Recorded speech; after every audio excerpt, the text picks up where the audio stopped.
On today's episode, Josh and I are here to talk about the Portland Trailblazers firing GM Neil Olshey and the situation there with Damian Lillard, TJ McCollum, just the future of the Portland Trailblazers. The Bulls and Heat were finally, after a little while here, decided on a couple of picks being taken for tampering. Josh coined this, the College Hoops Corner. We're going to spend a handful of minutes, maybe 5, 10, 15 minutes on some college hoops action over the last week or so. Some big matchups there to discuss, big losses, big wins. And lastly, trivia. Next.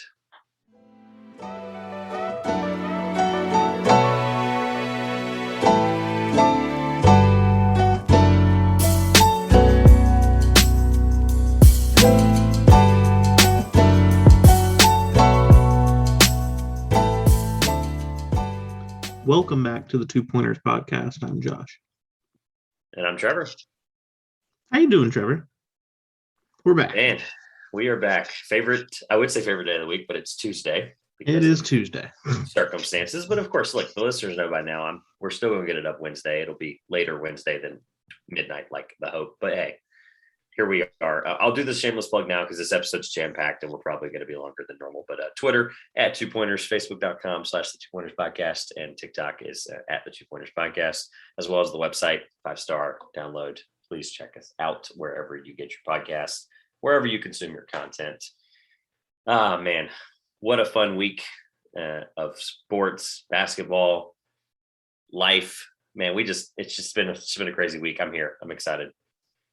Very weird asking you, how was your week? Solid. We're first week back kind of after Thanksgiving. Getting into this last December sprint to Christmas holiday. Yeah. Crazy how life comes at you fast when the holidays are here. So let's not delay any longer because the Portland Trailblazers have made probably the biggest story in the NBA this week in terms of we've adjusted for the fact that they're first. So it's obviously the biggest story to us. They fired GM, and I'm hoping I'm saying it right, Neil Olshey. And why that matters. People go, what's a GM firing? Well, let's backtrack here and let's discuss, because I think this is going to matter ultimately. And then Josh and I are, of course, this is basically a recap or like an update from us because we've addressed this about 3.5 months ago or 3 months ago, off season. Talked about the Blazers pretty extensively. But per ESPN and Yahoo Sports, on December 3rd, the Blazers fired GM and President of Basketball Operations, Neil Olshey. He was the GM from 2012 to 2015, and then he became the joint GM and President of Basketball Operations. After a private investigation concluded by a law firm, I'm definitely going to butcher this, Melviny and Myers, it's too confusing. It was found that he being Olshey, created a hostile work environment, which included instances of bullying and intimidation. For what it's worth, his prior stint in the NBA was with the Donald Sterling-led Clippers. So to say I'm shocked, I can't. Here we are, though. This is not the only turnover for the Blazers recently. Still quoting ESPN and Yahoo here. Trailblazers president and CEO Chris McGowan stepped down last month after 9 years in the position, with Chief Commercial Officer and Executive Vice President Dwayne Hankins taking over as the team's new president of business. As well as, lastly here, backing up a little bit further to backtrack this timeline, Chauncey Billups is obviously the replacement to Terry Stotts. So Josh, every level of this organization has changed, except for the roster. Drastically, of course, we're talking about Damian Lillard and TJ McCollum because that's the Blazers that matter. No disrespect to anyone else. But here we are. Before we move on to the roster and the 35 minutes we're going to spend on Damian Lillard trades, first reactions and first thoughts to the Neil Olshey situation. Man, things just don't get better in Portland, do they? There was an idea several years ago that the Portland Trailblazers were cursed due to many years of either big man draft picks that didn't pan out.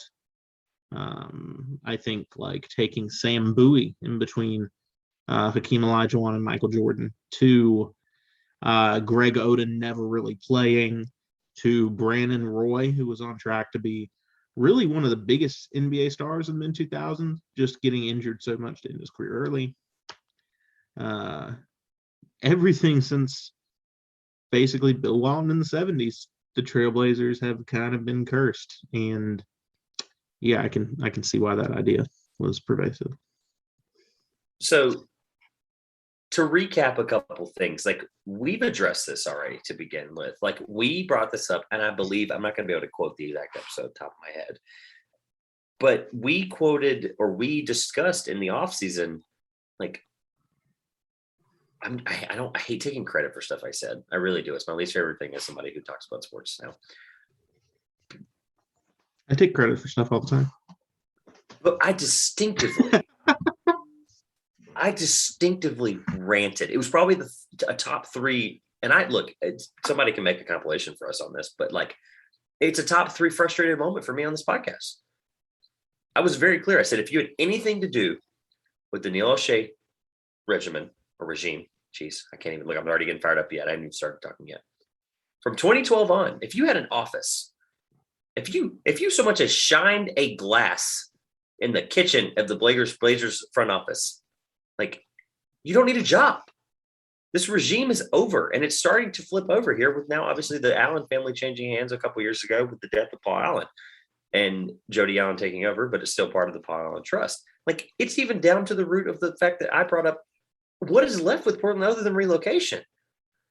Like, obviously, they're not going to change, right? It's Portland Trailblazers. They're a rooted franchise. They've been around a long time. That's not my point. My point is I'm frustrated about they have a very devoted fan base. Correct. And I'm for small market, to say small market is not for a small market. Yeah. For a small market, they are very heavily represented. My point, though, was not about any of that. It was the fact that, like, this had to change. And I boiled it down to everything up to the roster.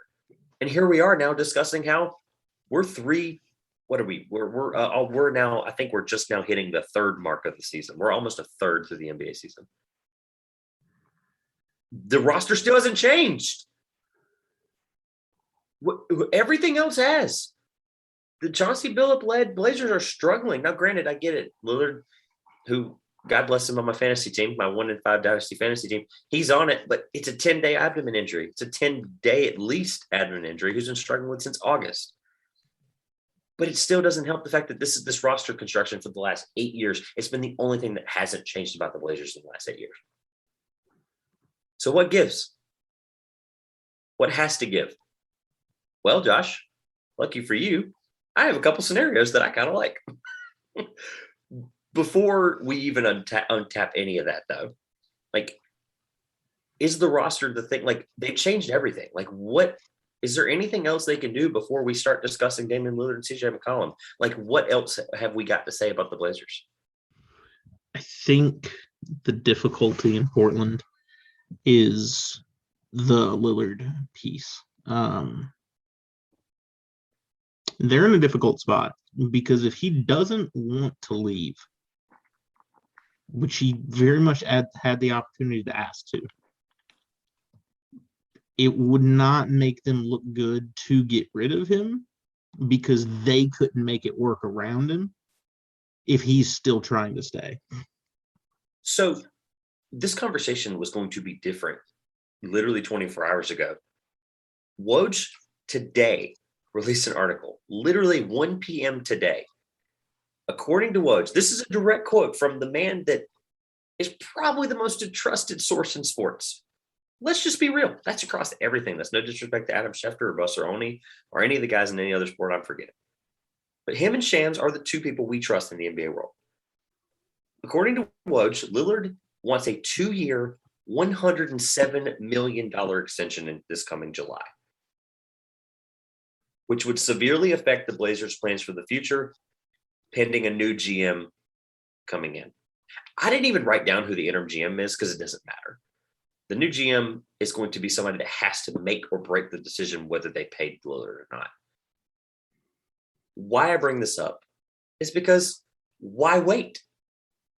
You can get rid of him now. Between now and February, I believe it's 18th this year. I'm going to give you a handful of scenarios. I hope you have a handful for me. If not, we're going to discuss mine and grill them till they're burnt. And just want to point out that I did see that thing from Adrian Wojnarowski. I will also point out that Damian Lillard was agreeing with tweets that said Woj was really kind of just slandering Damian Lillard. So I don't know how much truth there is to it. It seems that Dame himself is pushing back on Woj's report, just to be clear.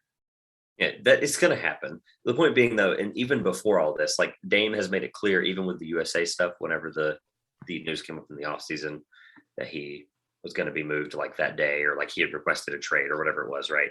Like he came after a USA practice, which by the way was a completely different time zone. So like he was all trying to like get caught up. And we're here we are on the East Coast, and we're like 4 hours, 3 hours ahead. We're like, Damian Lillard's going to ask for a trade. It's like the middle of the day. We're like, this is it. This is the moment.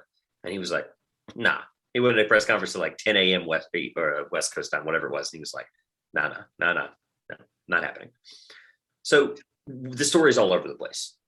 So I'm at least just going to give the angle that like we've never officially given like thoughts on what could be a Blazer situation that matters. The question I had for you, though, before I even address Damian Lillard, because I think people are going to go, well, that's kind of harsh to go straight to moving Dame. And you mentioned your point. I'm like, well, could, how that looks if you move him. Why not? If you're two routes now with the Blazers, I guess my question for you is, what route are you if you're the Blazers GM coming in, Josh? Are you the try to salvage the CJ McCollum and try to get some pieces to build around Dame and change up the scenery? Kind of I'm trying to think of the example, like the Kawhi Leonard in Toronto-esque example where you have DeRozan and Lowry. It didn't work. You got rid of DeRozan, you get Leonard, and you move on and you win a championship. Or is it the example of, why not now? Lillard's only going to get older from this moment on. He's 31, which for a small guard is old and can be older. Mm-hmm. Is this the moment? Like, what is your ultimate decision right now if you're the GM? If you are in his position, his or her position, what would you do? I mean, if Damian Lillard is okay with being moved, you move Damian Lillard. It's your job. That's the thing. He doesn't have a no trade clause. So but you have to stay there with the fans after. Yeah. And if you mistreat Damian Lillard. Yeah. I'm with you. How will that go? Because it's where it comes down to. You can't, if he says he wants to still be a Blazer at a reasonable price, that 2 years, $107 million is outrageous. And I don't know if I believe that number or not.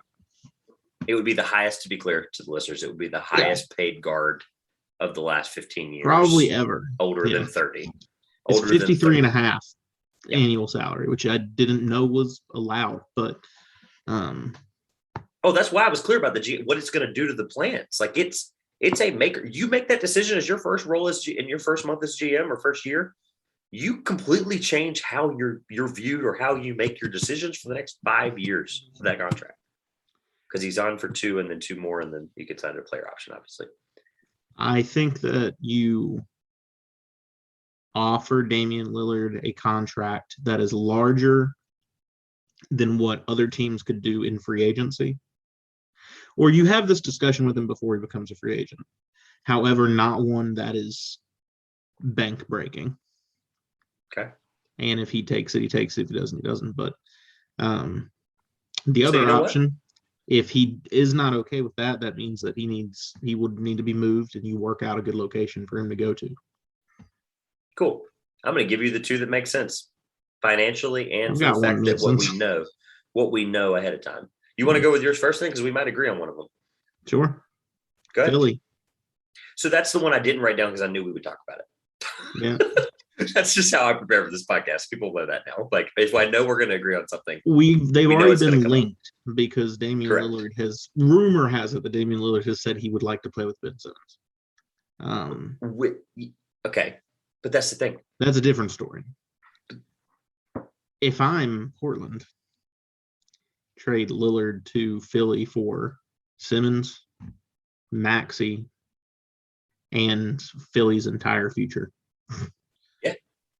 Basically their whole future. Because, I mean, if you put Lillard there with Harris and Embiid, they'll probably win the East this year. So the Philly thing that like scares me is, like, believe it or not, Philly could move a combination, or Philly could move a combination of Ben Simmons out or Lillard in with both pieces that Portland has. That's the scary part. They could get Ben Simmons could play with Damian Lillard like he'd like, and that be moved, and that's it. CJ McCollum, Ben Simmons, and maybe a couple of things to make it even, whatever.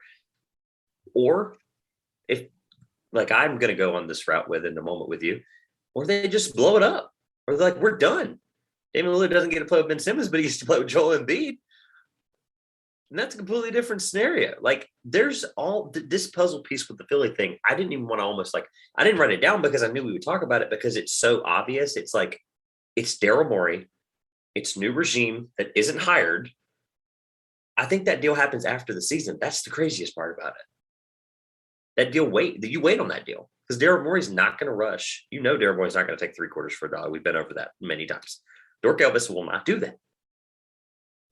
So let's get real. Damian Lillard is like $5 for your dollar. Yeah, exactly. For you're not playing Ben Simmons. Right. So you have to package the maxi. You have to package. I think it's a really interesting point to make. There's a 4-team scenario there that would, like, love him or hate him. Bill Simmons actually brought this up on his little mini segment he does with Kevin O'Connor now, where they talk about trades up until the trade deadline. It's a really good segment. There was basically, long story short, a 4-teamer where the Knicks are involved, De'Aaron Fox is involved, Philly's involved with Maxey. We're basically it's very similar to the Harden trade. Essentially, it's basically a Harden trade all over again. I'll get it written down and I'll bring it to the pod next week and give him credit, and I'll tweet it or whatever, because it's a really interesting scenario because of the Sacramento thing. I think Ben Simmons, long story short, Ben Simmons I think ends up in Sacramento. Fox ends up in New York. New York ends up sending everything to Portland. And there's like one other piece in there that really threw me off. So anyway, it's a wild scenario, but it's possible. This is off topic, but I just want to point back to my statement that the Trailblazers are cursed and this is a very serious thing, so I'm not going to put I'm glad you brought this. I know exactly what you're talking about. But Shams tweeted that CJ McCollum has a collapsed lung. Yep. Which I'm just seeing now. Oh, good grief. Yeah, I was going to bring it up prior to the Lillard thing because we're prayers for CJ McCollum's full recovery, but absolutely. That's one of those things. It's like he had the ankle thing, and it's like ankles are recoverable, but like this is one of those things. Like, this is serious, and he was very clear in that tweet. It requires further evaluation. Mm-hmm. When Shams and Woj don't clarify the further evaluation, it means like serious medical help. Like, that's not good to me, and that concerns me. Man, I love CJ though. Like, the president of the Players Association and the whole thing, like taking over for Chris Paul, like all that stuff. Man, he's such a good dude. I hate that, I'm glad you brought that up though, just because we were probably going to completely stop talking about him for the next 15 minutes with Damian Lillard trades. But yeah, it sucks, man.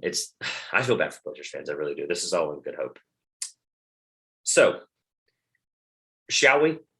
The Philly thing, I don't really have anything else about the Philly thing because there's too many unanswered questions because of the personalities involved. And I don't mean the players, I mean the GMs. I just think there's too many things. There's too many Knicks scenarios. There's too many Sacramento scenarios. There's too many things. The problem with Damian Lillard, though, is I think there's legitimately 3 places that aren't the 2 I'm giving you. Or there are 4, I guess, total. You mentioned the Philly. I mentioned New York. If they just want to go all in and get rid of young stuff to just get him and try to go with him and Randall and Robinson, whatever it may be. I'm going to give you the 2 that you won't hear much about. Hit me with what you got. If the Nuggets just want to speed up everything with the Porter Jr. uncertainty, here's what works financially. Jamal Murray and Campazzo for Damian Lillard. That's it.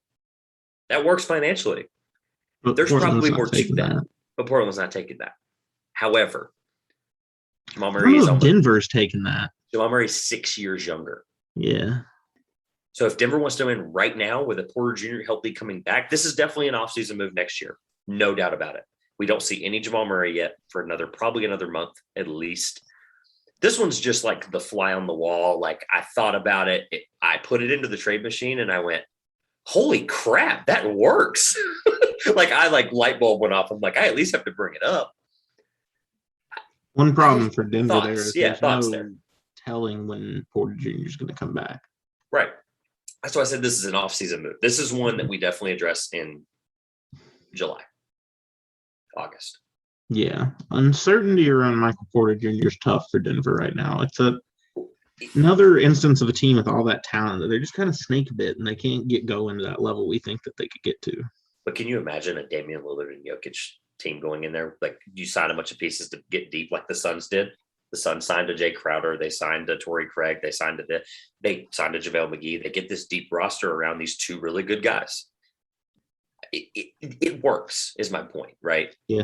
It's the uncertainty problem with not just Porter Jr., but the Jamal Murray. We haven't seen Jamal Murray. You and I drafted him in a league with 3 people on a bench, and we're like, we'll throw him in the IR spot and pray. Like, we haven't seen a single Jamal Murray other than a dunk in August. We know he can dunk as of August. So what's the delay? It's an ACL. Like, there's too much uncertainty. We don't know. Like, when did he tear his ACL? I don't remember now. It's been so it's been a into while. The new year. An ACL takes 12 months.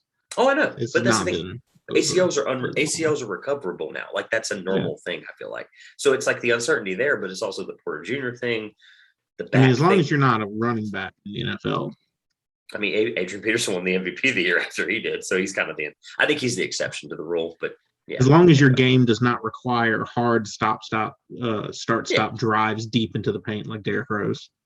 Sure, yeah, that's kind of the poster boy example, no pun intended. But so the Jamal Murray one, other than the Porter Jr. thoughts, like, according to the trade machine, supposedly the Blazers would get 7 wins worse and the Nuggets would get 6 wins better. I don't know what that really considers. I don't know if that considers health. I don't know if any of that is part of it. I know PER is considered in that. But I know PER is considered it. But it's also like a 1-year evaluation, not a So if you're thinking, like, if you're Denver in July and Jamal Murray comes back healthy, why don't you take it? Is the question, I guess, for you. Because Jamal Murray came back healthy? Yeah. The only reason you would do the trade is if you're uncertain if Jamal Murray is going to come back healthy. If you're Denver. Yeah, I guess if he does, the bubble. Yeah. Jokic is like 26. Murray's like. So you're timelining them together. You're continuing the timeline. Yeah. My thought process was they're not going to peak for another 2 or 3 years. That's what was so great about this Nuggets team. Their core is so outrageously young. Yeah, their core will look different outside or their rotation will look different. Their core will not here in the next house. Even because they could even, I'm just throwing out stuff now. They could even package Porter Jr. in something in the next couple of years if he gets enough healthy where teams start to kind of maybe take a chance. Or there's just too much uncertainty with him. They took the chance. I mean, they still have Bol, by the way. This is the same Nuggets team that still has Bol. Yeah, tell me about it. Who's 23? We haven't seen much of him though, right? They've been playing him. They've been playing him at small forward when they do. Yeah, he's a small forward. I still can't fathom that. It is what it is. Positionless basketball. So, any other thoughts on the Nuggets before we get to the one that I'm actually excited about? Nope. Cool. Literally today, a team that has been linked to trade rumors, and I warned you ahead of time on this one because I want this one to matter because I think it does. There's 2 scenarios that work, but I'm going to tell you why. Literally today, Shams, another reliable source we get credit for, tweeted that the Pacers are open to moving a combination of Miles Turner, Domantas Sabonis, and I believe there's one other part. Karis LeVert. That's it. I don't have it in front of me. I should have actually saved that tweet. But either way, Karis LeVert packaged with one of those 2 guys. It sounds like I don't want to call it blowing it up because really Sabonis is like a once in a, maybe 5-10 years for a team like Indiana, who's been in this mediocre purgatory since Reggie Miller left. Actually, really since the Mouse in the Palace, I guess I'll just be honest. But the scenario that works is really any of them. Because if you're packaging Sabonis and Turner, why I bring this up is I have 2, but like there's all kinds of they have a lot. I believe if I had to guess, they probably have the most $10 to $12 million contracts or $8 million to $15 million. They have the most mid-tier where we are salary cap wise contracts in all of the NBA. They have to. So here's one of them. Lillard straight up, and this is not including picks because the trade machine unfortunately doesn't consider picks from 24, 25, 26, 27, et cetera. Their picks are obvious. They're going to be there somehow, some way. Just a matter of how. The Pacers have them. They don't lose picks. Sabonis would be your key piece here. Jeremy Lamb, who has a $10.5 million contract. and Justin Holiday, who's still on his 2-year, $6 million young piece. You probably throw in a couple first there, maybe a couple pick swaps, whatever it may be for Lillard. The money works. That's your first Pacers one. You want me to give you the second one before you give me any thoughts on anything related to the Pacers? Sure. The other one is Domantas Sabonis, Karis LeVert, and Goga Bitadze. So you downgrade the Justin Holiday piece a little bit. And then you maybe get a third team involved, but even just salary swap here, LeVert and Sabonis works. Or at that point, I just feel like you're downgrading if you don't get Sabonis. I didn't include Turner for a reason. If you don't get Sabonis, if you're Portland, I feel like you're losing that. Unless you get Turner and Sabonis, which I feel like the Pacers are very clear. It's Sabonis and LeVert no matter what, or it's LeVert and Turner no matter what. From what I understand about the report, like it is Sabonis or Turner with LeVert included in either of them. I don't think it's ever a combination of both unless they're getting a guy beyond maybe Damian Lillard. I just don't see anything else.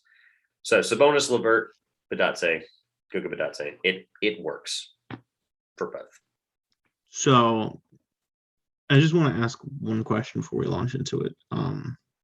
How old is Domantas Sabonis?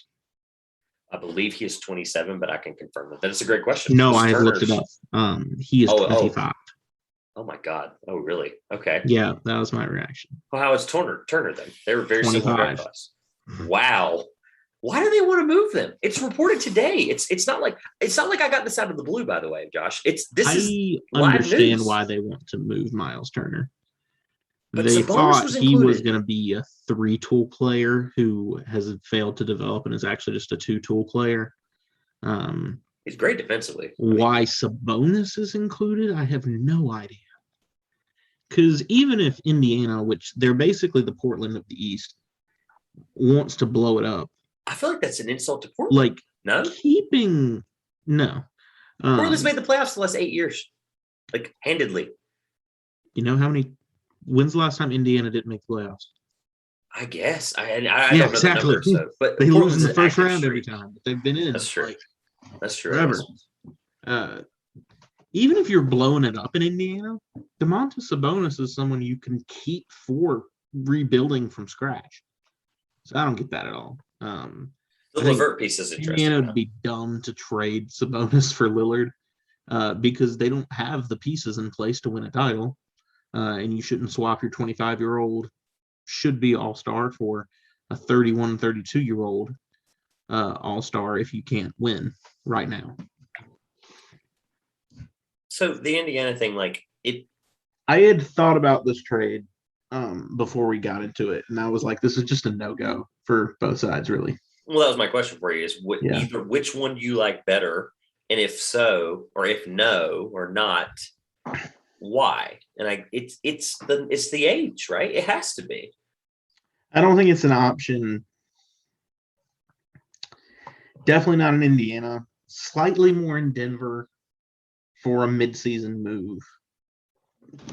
So can I tell you more why? of, and if you want me to throw something, throw it at me. Throw me CJ ideas. I don't care. Throw them both at me. It doesn't matter. Something has to happen is my point. I don't care if it's not the trade deadline. I don't care if it's the offseason. It needs to happen. When and how is what we're talking about. So if we think of usually franchises that want to take a swing like this are large market, dissatisfied fan bases willing to make a knee-jerk reaction. Yep. And you got to look somewhere that's weak at point guard. So funny, before you go any further, funny you say that, because this is the part I struggled with. I think about 22 teams currently wouldn't swap their point guard for Damian Lillard. Like, we can go through it. It's scary how much point guard talent there is right now that teams are happy with or trying to be happy with because they're too young and they need to develop them. Like, would Detroit do something stupid like that? No, they have Kate Cunningham. Continue. I struggled with that as well. So when I think of a large market NBA team with a dissatisfied fan base, prone to knee-jerk reactions, and not a good point guard situation, I always think of the Boston Celtics. There it is. There it is. If you're the Celtics, do you trade Dennis Schroeder for Damian Lillard? Yes. clearly. Do you trade Jaylen Brown for Damian Lillard? See, that's where the question comes in. That would be the piece, right? Boston's been very clear Tatum's not leaving. They've been very clear that Brown might not be moving either this year because of his play this year. Yeah. And there's a lot of serious kind of dysfunction in the Celtics locker room. I don't know. We talked about it earlier in the year when Marcus Smart went into a press conference and talked about how Jaylen Brown, Jason Tatum needed to pass the ball. They did. I brought it up. It was funny. Yeah. Boston is, don't get me wrong, I don't think this would be a good idea for Boston.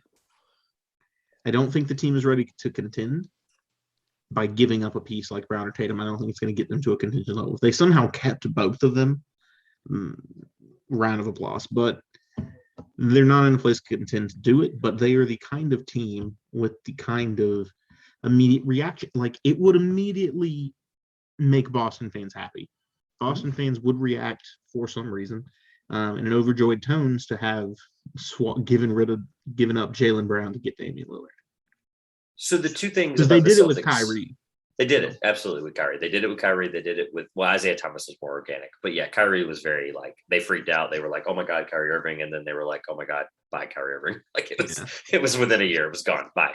So the two things about the Boston Celtics situation that really just intrigued me, whether we move on from the agree or disagree on whether it's a good idea or not on Jaylen Brown, on pick package, whatever, is, well, three things, I guess, very quickly would be no more Danny Ainge. It's Brad Stevens, who's very clearly trying to make moves. It's just a matter of how they affect this roster.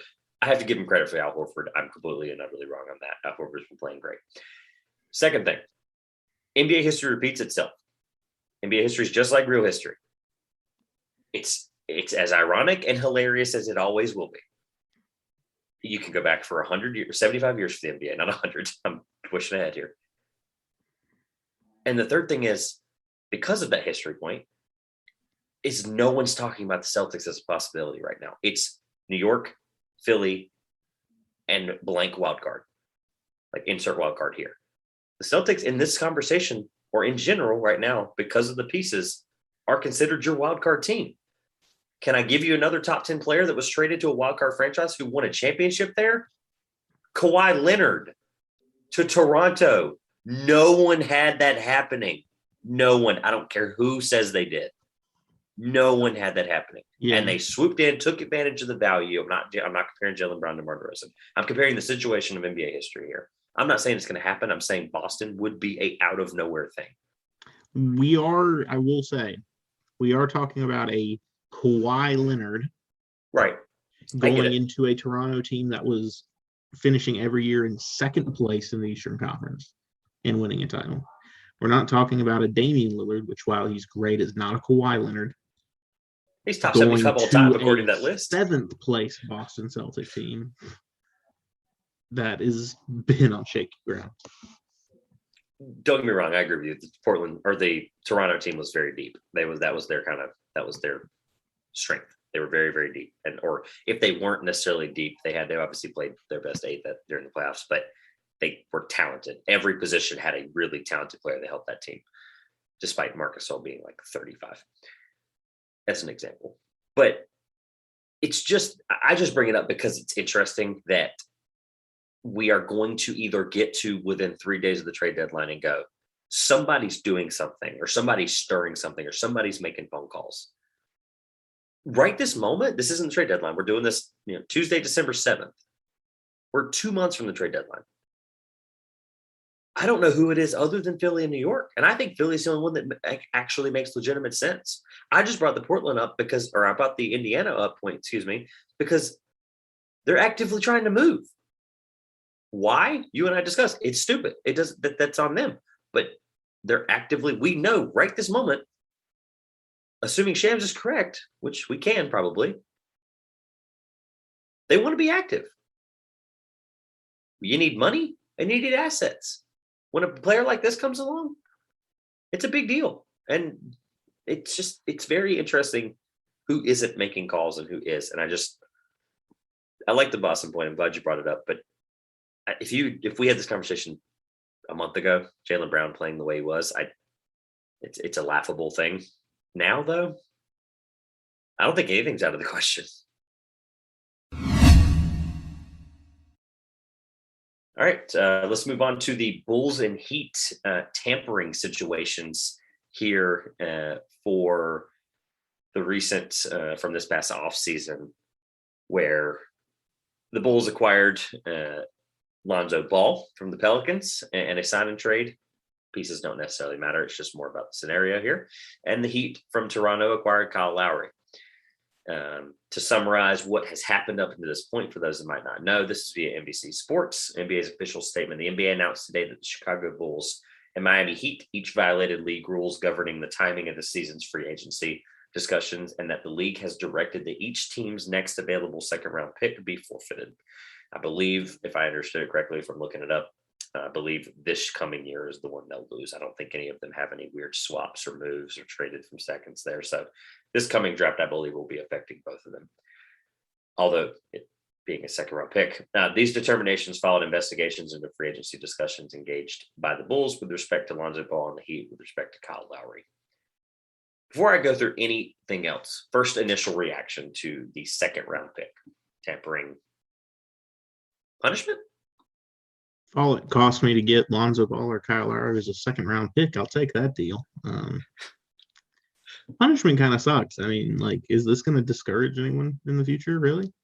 And what I was thinking of is also, like, all this does is eliminate those picks, so there's going to be 2 less guys will get drafted that would have normally been drafted. This doesn't help New Orleans or Toronto, who are the ones that lost their players as a result of the tampering. It would make more sense to give those second-round picks to the team that they tampered with. That's a good, interesting angle. I like it. Well, that's what weird. baseball I never thought does. Of it. Well, it's like Yes, I didn't realize that. Baseball doesn't do that. Like in the tampering punishment, they when a baseball team loses a player to another team in free agency, depending on how good that player was, and they have different scales for it, the team losing their star gets a compensatory draft pick. What? Yeah. So like when Bryce Harper left the Nationals got like they did the 31st round picks, and then the Nationals picked like 31st. Like they got an extra pick at the end of the first round because Bryce Harper left to go to the Phillies. Not that turned into a championship, but they won a championship in 2019. So clearly that's cool. Ewing theory effect there with Bryce Harper. So, well, I'll just skip to one of my questions. If the cost of doing business is a second round pick, are teams just going to keep doing what they're doing, Josh? Yep.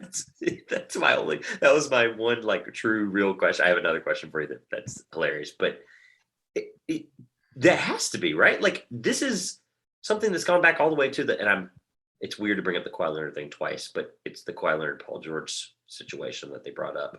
An article resurfaced because of all this, where the league kind of set rules in place, but didn't really punish them. It was more like, hey, from the Kawhi Leonard and Paul George thing on, like we'll forget about that one, but from that on, here's what we think about it. And long story short, like the tampering, according to the league, is if a team or a team representative were to talk directly to a player. The players don't do anything when it comes to free agency except put their name on the paper. Like, is this the league just kind of turning the blind eye? It has to be. What am I not getting about this? Like, I haven't even said whether I agree with tampering or whether I even like it or not. But my point being, does it need to change? I'm a big proponent of the idea of either enforce the rule or don't. Bingo. Or don't have it, I guess. My thought is that someone complained about 100%. Miami, Chicago breaking the rules. 100%. And this was the NBA's kind of public response to punish them. I think that Miami would agree Kyle Lowry is worth a second round pick. I think Chicago would agree that Lonzo Ball is worth a second round pick. Probably. Yeah. Don't aggregate this next statement to anyone who's listening. Please don't do this to me. Don't aggregate this and put this out there.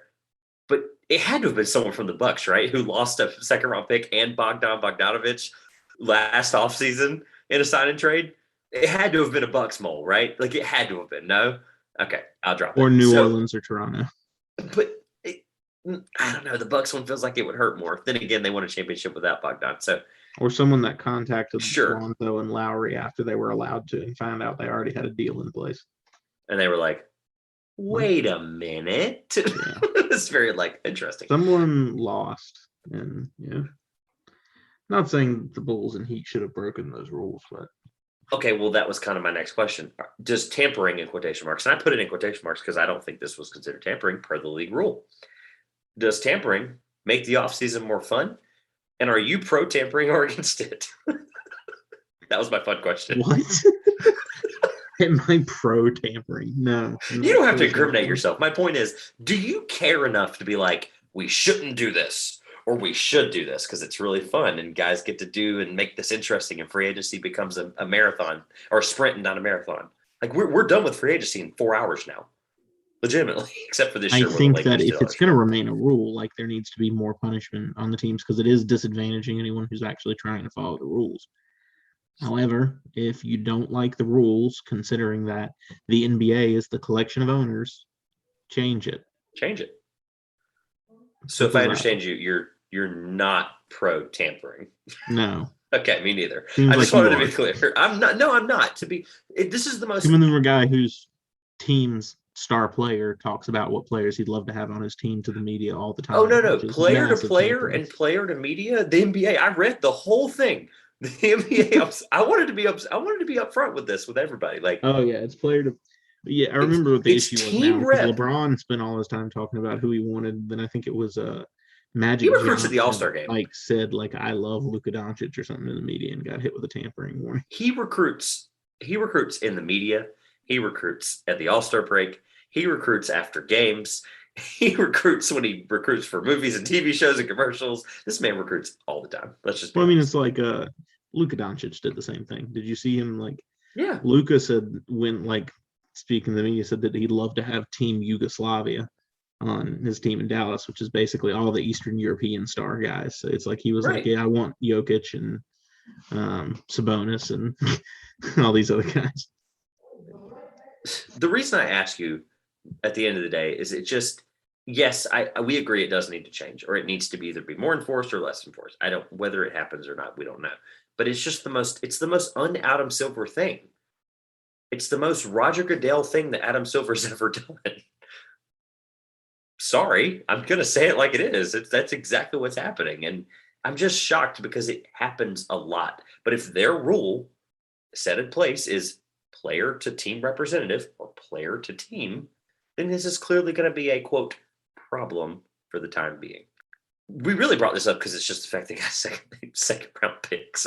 I still can't wrap my brain. Like a second round pick. Like, I feel like $50,000 would have been even less laughable. Like a second round pick, it's a pick, don't get me wrong. It just feels like a slap on the wrist, and that's what the policy says. So really, who gives, right? First round pick would have been a real penalty. Let's head to the College Hoops Corner. I'm going to come up with something cool. Yeah, insert funky music. Anyway. Down go the Blue Devils. Duke University suffered their first loss of the season to Ohio State this past week. Was it Wednesday? Tuesday. As part of the ACC Big Ten Challenge. Paolo Banchero once again struggling with cramps, which Trevor talked about last week. But before we get into all that, I want to throw it to Trevor to talk about the college basketball game he attended last Wednesday where the teams decided to play 3 halves. So, Trevor, how's the Nebraska NC State game? You can clock me. I told you last week I wanted at least 30 seconds, but I'm going to give you all I have in a Reader's Digest. So far, to me, that was game of the year. I'm floored by just everything that could have happened. Everything that didn't happen. I think, long story short, there's ESPN articles about the guy on this, with the broken leg, and he had the little scooter where you like can roll with your other leg, and you can that video was posted before the second half even ended. And then, like you said, they proceeded to play it an entire third half in Raleigh. I was documenting it for us on Twitter. It was hilarious. I even I'm just like all over the place because this game was so long ago now. Like it feels like forever ago. I had a migraine for 72 hours from yelling, screaming, laughing. I am a fan at the end of the day, so obviously I was there for fan purposes. But I was also wearing our unreleased first line of merch, and ESPN panned over to us on a free throw, and my fiance and I, spoiler to that for the listeners, but got engaged this weekend as well. So just wild weekends. The Wolfpack win and Patriots win and all that stuff. So, but anyway, just unbelievable. Like the chants, the things that were happening, the fights. I got the fight on video. I'll post it on Twitter this week. I actually got it by accident. I was recording us celebrating a basket. Next thing you know, I hear, "Ooh, fight!" And I look, and so be it. The Nebraska bench is just pushing towards the other side. And it was just, jumbled thoughts, but just unreal. It was actually my fiance's first ever state basketball game, and she got to experience every bit of what NC State anything feels like, really, and what my life has been like that as a fan for my entire life. So awesome game. Awesome game. Unreal. I have no other just thoughts. It was just unbelievable. And the Big Ten unfortunately slayed the ACC 8-6. That was kind of the cap off here for the end of this, but sad face. We both got it wrong. Josh was a little closer. I believe you had the big, we actually thought there was 15 games. That was an accident on our part, but you, I believe, had the Big Ten 9-6. So you got it right. Technically, you know what? I'll give you credit. You technically got it right because there's not 9 games. There's 8. Yep. So Josh got the Big Ten right. I had ACC 10-5. So we're both not far off. I just had the other flipped version of it. I had the ACC side of it. So anyway, let's talk about the important teams in college basketball losing. Sorry, but the Wolfpack are projected 9th in the ACC. So thoughts on Duke losing to Ohio State? Once again, something I didn't really see coming. So Ohio State's had a tough start to the year. Been well documented by Trevor's predictions that they would. Doubt that he saw it coming for Ohio State to beat Duke this week. It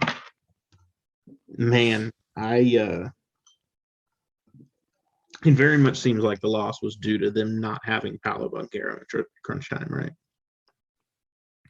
So I actually didn't watch this game, shame on me, but I did go back and watch the highlights and watch everything I needed to. Again, for the second week in a row, shout out to YouTube TV for the highlight feature. But yes, that literally was I watched it twice, a conglomerate of it, and tried to understand. And that both times, that was what was glaring, was the concern of the cramping, the injury, the whatever you want to call it, like the lack of availability that you want out of your star for Duke and top 3 pick if you're a prospect, obviously, or if you're a scout. So just eye-opening. Like they as a national championship contender completely and entirely ride on his shoulders. And right now his shoulders can't even keep him, like he can't even hold himself up with cramping. And it's just like, it's a tough situation, but they've looked good. It's not like it's such a conundrum because they look good. He looks bad, but they're still good despite the loss to Ohio State. I can't figure them out, them being the Duke Blue Devils. I can't figure them out. Yeah, I think Duke's they're in the figuring it out phase of the season, whichever one is. It's early December. The ACC just started conference play for the early December kickoff or whatever that is. But teams still have until after the holiday break to kind of get things worked out. And we'll kind of just see where it goes from there. I'm not making any more predictions because I've been wrong. Other news, Gonzaga lost to Alabama, so powerful win for the SEC, which really wasn't expecting. There seems to be a lot of parity and a lot of infighting within college basketball this year. And for something I can take credit for, Purdue's now number 1. Consensus. They got every vote in the AP, every first place vote in the AP poll this week. I have to give you credit for that. I'm going to couple the parity thing since we're all basically done with Duke, Ohio State, because again, I agree with you. Like it's super early in college basketball. You can't overreact to these matchups this early. It's just a matter of who beat who. It may matter a little bit later when the bracketology thing at the bottom shows that Duke lost to Ohio State. It'll say, like, if they both make the tournament, you know how ESPN's bracketology will have them both at the bottom there. Like, oh, like, you know, one loss against that team, but they beat this team, Ken Palm this. It's whatever. It doesn't matter. It's December. Speaking of parity, if you're a Michigan fan or if you're a Duke fan, you could have seen this coming. And people are like, what is he talking about? Shout out to WTF Sports on TikTok for this stat. The last time that Michigan beat Ohio State that wasn't this year, which, by the way, they beat them this year in football, was 2011, 10 years ago. The following Tuesday,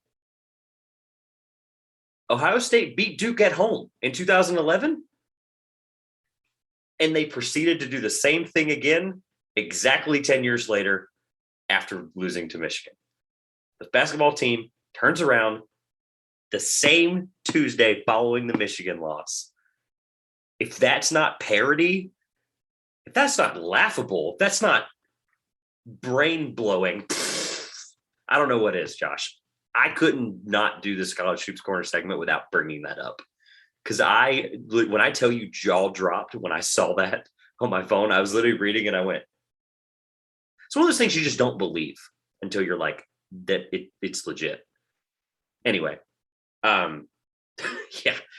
you have no reaction because it's like you're just staring at me. I have nothing to say to that. Deer in headlights. It's just like, what is the odds? Is my thing. Anyway, yeah, no, seriously though, I have to give apologetic credit. Funny, I have to give apologetic credit to Alabama. We both obviously were very low on Alabama. I said that Tennessee was the best SEC team, and I still believe that, even though I believe, like you said, they were down pretty heavily. If you want to look that score up really quick for me, they're playing tonight. But Tennessee is very talented. I think it's the best talented bunch they've had in a long time, if not ever.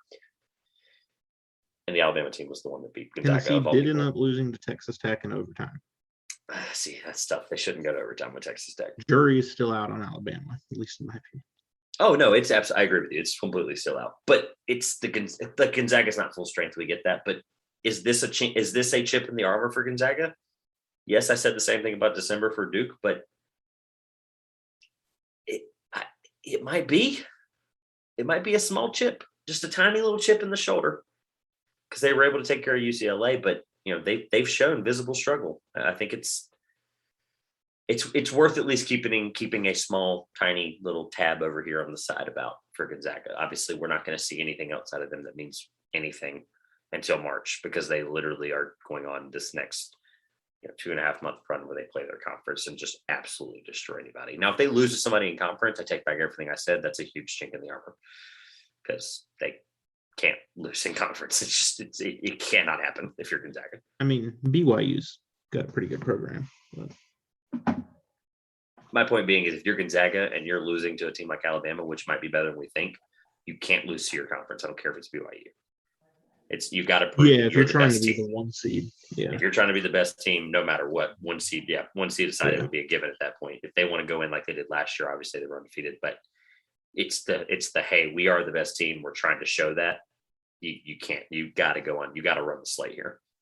So, anything else noteworthy? Obviously, college basketball. Your Tar Heels took care of Michigan pretty handedly at home. On a completely unrelated note that I didn't mention from the state game, but the state game started at 7:15. The Carolina game started at 9, and we almost ran into 9:15, and we almost ran into Carolina traffic leaving Raleigh on 40. Yep. For those of you that might not know that, Chapel Hill and Raleigh are not that far apart. It's part of the triangle. Well, I remember seeing when your game ended, and it was with like 10 minutes to go in our second half. For what it's worth, I was walking to my car, and there were 7 minutes left in the second half in Carolina. So it was too close for comfort, is my point. And it just a wild night in college basketball. I was keeping up with all the scores. It's just such a fun week. We were very clear we love the ACC Big Ten Classic Challenge, whatever they call it now. So again, any other thoughts on college hoops this week? It was a very fun week. Nope, no more thoughts on college hoops. And your trivia isn't anything about college hoops. So there you go. There's your hint.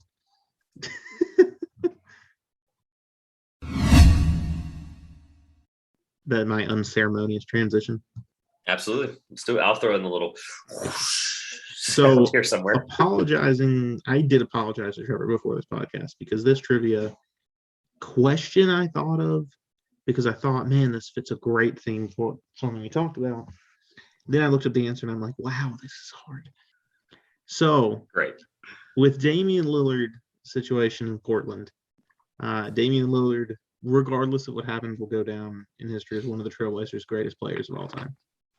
And I'm sure you can agree with that. You're not paying attention, but okay.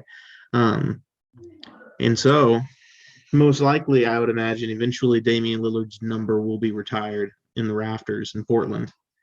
And so the trivia question for you is, do you know enough great Portland Trailblazers players to name players whose number has been retired in Portland?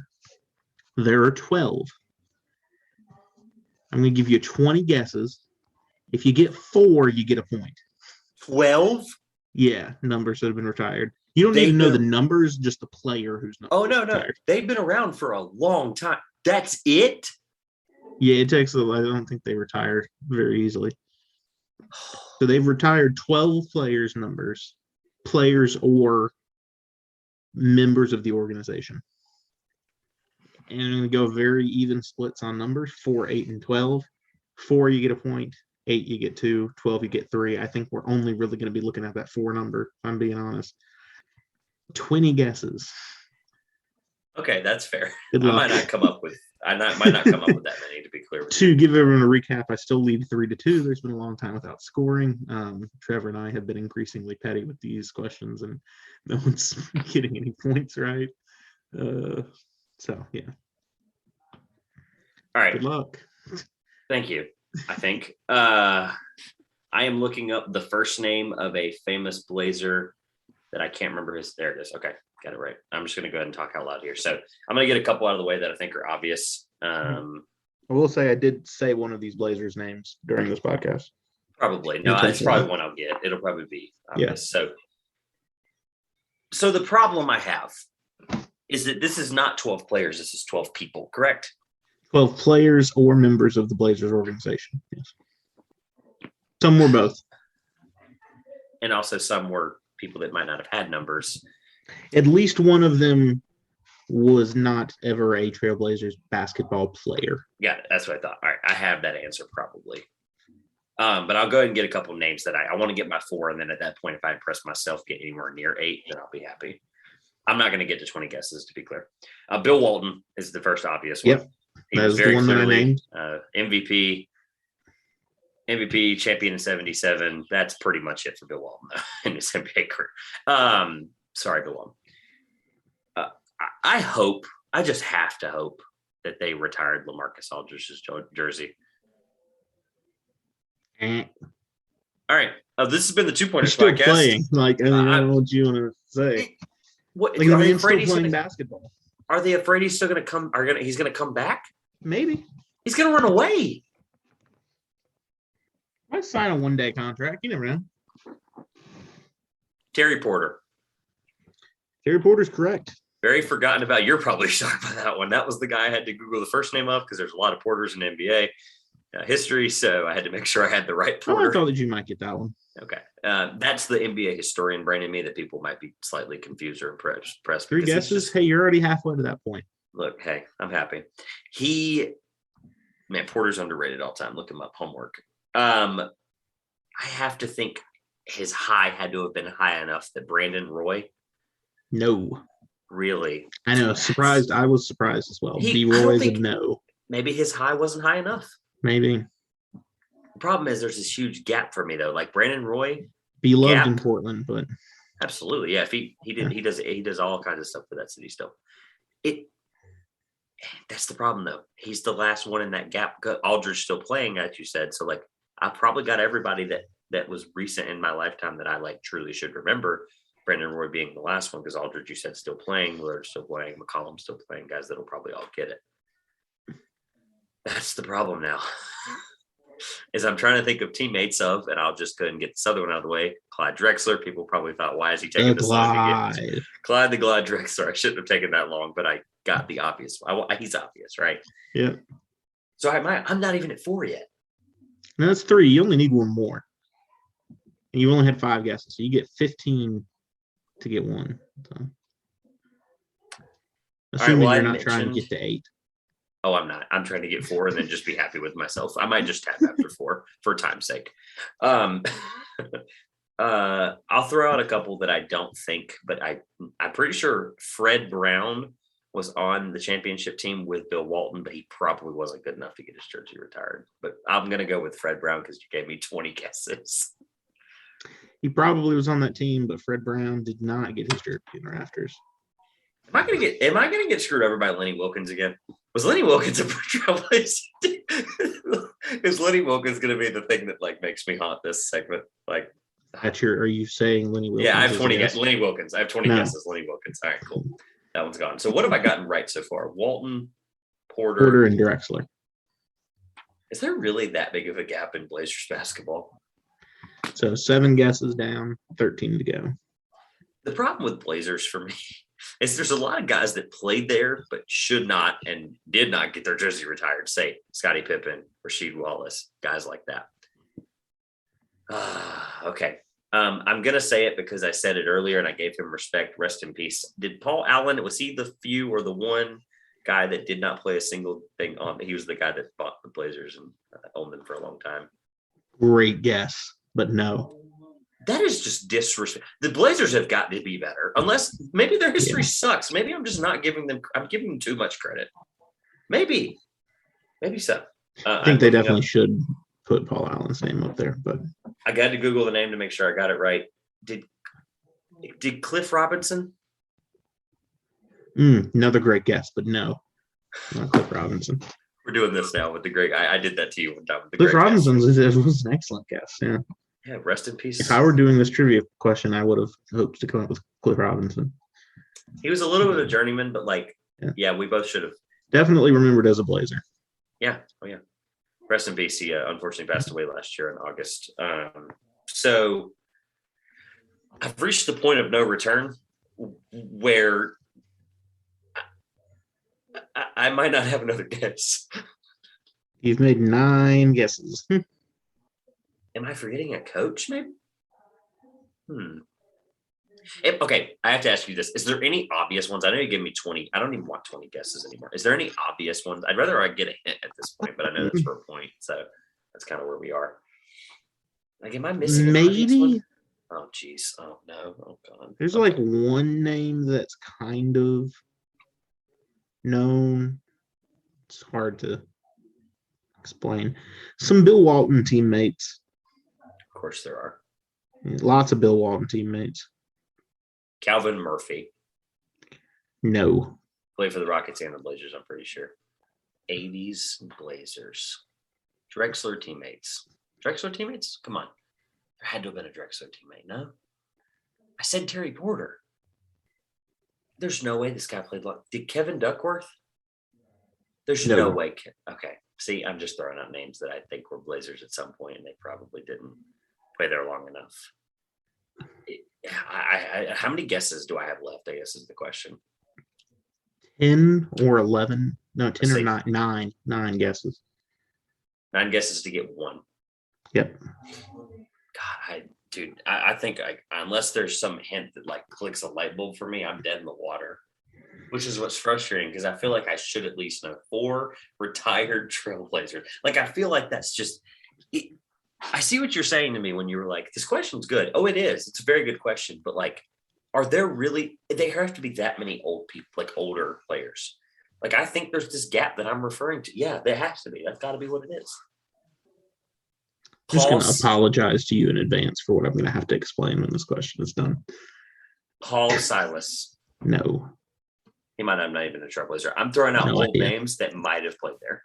Legitimately is where I'm at now. And I'm going to give you the guesses because something's going to come to me. Like, you've no hint for me. Like, you don't have a college. You don't have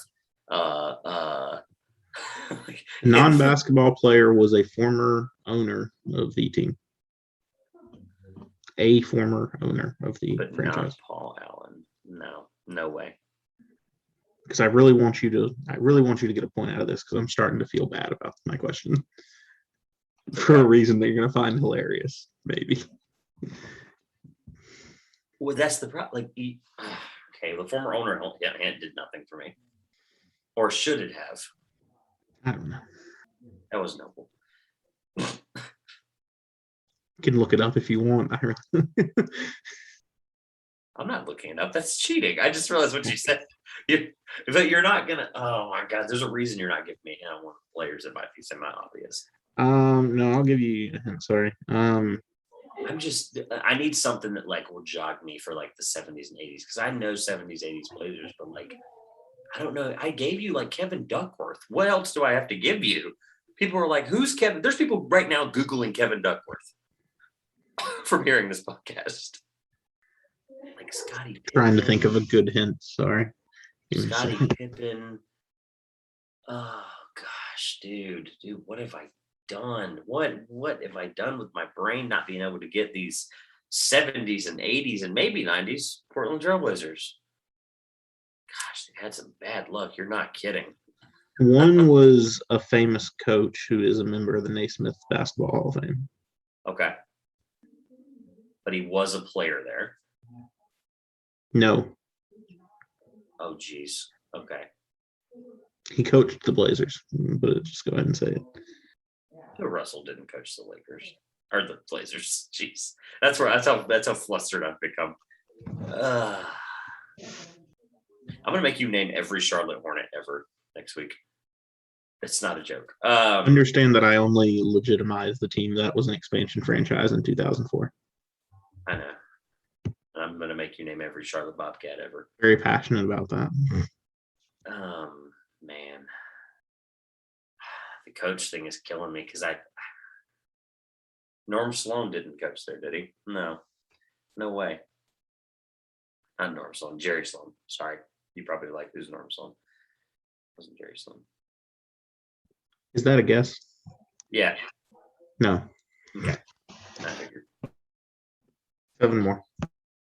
No, I think honestly, I can't think of 7 more guesses. I really can't. I think this is where I tap out. As frustrating as it is, like the players thing is what frustrates me because like it's gonna be somebody that I know or I've heard of, and I'm gonna hate myself for it. Oh, light bulb. You're gonna just say no, and it's gonna frustrate me. Danny Ainge. Great guess though. He did play there quite some time. I believe it was like 10 years. Something crazy. Was there a Kersey that played there? Kersey Hawkins, Jerome Kersey. Oh, Jesus. Maybe. Not a guess. No. 6 more. I think this is it. I think this is the tap out moment. I'll take my tap out. Oh, I feel bad because I really wanted you to get. Was Kersey a guess? Was Kersey No. right? Oh, thank God, because I looked. You haven't come close. If it makes you feel any better. Okay, it does because I've looked over at Cliff Robinson. You know how Google will tell you people also search for. Jerome Kersey was on that list. Mm-hmm. So I just happened to see it because it was on the screen. So no, this is it. This is my tap out moment. My official white flag. Please ruin me with these answers. So one of the reasons I feel bad is because I realized going into this, you named every player with a retired jersey number that was not a member of the 1977 Portland Trailblazers NBA championship team. I think they just retired like the whole team. And Fred Brown wasn't one of them? No. So the names you didn't get, team founder Larry Weinberg was the former owner. So Dave Twardzik. I'll react to these. So Larry Weinberg, I knew the name, would not have gotten it. The other guy, no. Dave Twardzik. Nope. Who, let's look up some fun facts about Dave. Oh, number 13, point guard for the key starting guard for the 1977 Portland Trailblazers team. Career average of 9.3 points per game and 3.4 assists per game. Number 13 retired by Portland. Number 14 retired by the Old Dominion Monarchs. Cool. Which, fun fact to that, I think that Funny enough, and I guess this just doesn't make a point, but like my dad was recruited to that Old Dominion team that this guy would have been on, which is funny. Nice. Shout out to your dad. Doesn't make me Lionel any less angry. Hollins. Former coach Lionel Hollins? Yep. He was drafted by Portland in 1975, was on that national title, that NBA championship team. Of course he was. Larry Steele. Maurice Lucas. Ooh, maybe. Yeah. No, that may be. Yeah. No, probably not. Bob Gross. This question is what's gross. It's not Bob. This question's gross. Again, Bob Gross, the perennial star who averaged a career 8.9 points per game. The Trailblazers are a sorry franchise. I'd take back everything I ever said nice about them. This is beyond belief. His accolades were 1977 NBA champion, 1978 all defensive second team. You're telling me Brandon Roy doesn't deserve? Okay. Anyway, I digress. Keep going. Lloyd Neal, Jeff Petrie, and the Naismith Hall of Famer, Coach Jack Ramsey. Former Celtic, I believe, from like the 50s. I believe he was a Boston Celtic. He played in the 50s though, for sure. I feel like that's probably. Yes, he played for the Harrisburg Senators and the Sunbury Mercuries. Okay, never mind. I'm thinking about a different Ramsey then, I guess. Yep. All right. Can we please end this segment? Before I blow up my computer. Once again, I'm sorry. It's okay. Doesn't make clear. My mercy next week any less. But it's okay. It was about halfway through that question as I was looking up fun facts to tell you about the players that I realized it was just the 77 NBA championship team. Well, so that's not entirely on you. I should definitely study my 1977 Portland Trailblazers rosters more. But y'all better have fun with this one at my expense. If I don't see 5 tweets in our DMs or mentions of a trivia question for me next week, I quit this podcast publicly. Can my trivia question next week be name every Charlotte Bobcat?